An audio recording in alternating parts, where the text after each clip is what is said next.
कश्मीर के पहलगांव की दुखद घटना की सूचना सुनकर के यह समझ में आ चुका है कि जो लोग यह कहते हैं कि आतंकवाद का कोई धर्म नहीं होता, सिद्ध हो गया है आतंकवादियों ने धर्म का आश्रय लेकर के ही एक विशेष धर्म के लोगों को लक्ष्य करके उनकी हत्याएं की। धर्म शब्द का अर्थ न जानने के कारण आतंकवाद को धर्म के साथ जोड़ दिया जाता है। आतंकवादियों का तो यही कर्तव्य है कि हत्या करो। त्रेता युग में रावण का यही कर्तव्य था, यही धर्म था उसका। द्वापर में कंस का यही धर्म था। कलयुग में ये आतंकवादी रावण और कंस के रूप में उत्पन्न होकर के हमारी राष्ट्रीयता पर चोट कर रहे हैं। बहुत आवश्यक है, एकता की आवश्यकता है।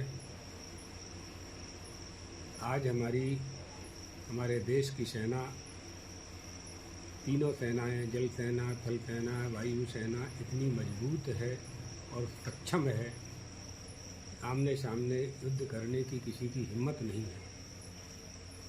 एतदर्थ भारत को निर्बल करने के लिए, कमज़ोर करने के लिए आतंकवाद का आश्रय लेकर के विदेशी षड्यंत्रकारी इस तरह की योजनाओं को मूर्त रूप प्रदान करते हैं। समझना चाहिए,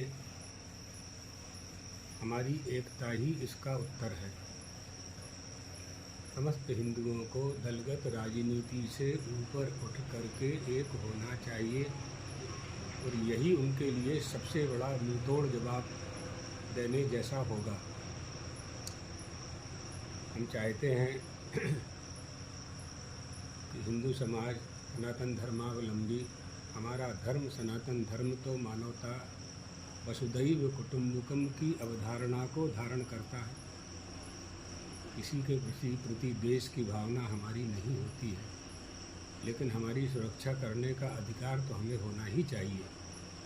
जैसे स्वतंत्रता का अधिकार हमने प्राप्त किया, तो धर्म पालन की भी स्वतंत्रता हमें होनी चाहिए।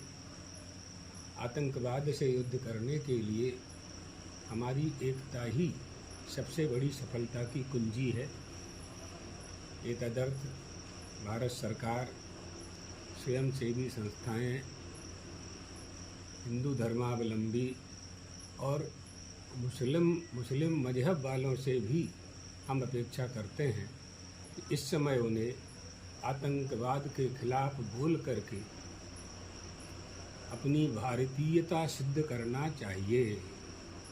किसी को भी भारत में निवास करने वाले किसी भी समुदाय के व्यष्टिगत या समष्टिगत किसी को भी यह अधिकार नहीं है कि वो आतंकवादियों को प्रोत्साहित करे। हम लोग अध्यात्मवादी लोग हैं। भगवान द्वारकाधीश से प्रार्थना करते हैं कि सभी के मन में, भारत में निवास करने वालों के सभी के मन में एक ऐसी जागृति उत्पन्न हो कि हम आतंकवाद का डट करके मुकाबला कर सकें। भेदभाव भुला करके हमें इनके सामने युद्ध करना होगा। इसी मंगल कामना के साथ यह हमारा संदेश है।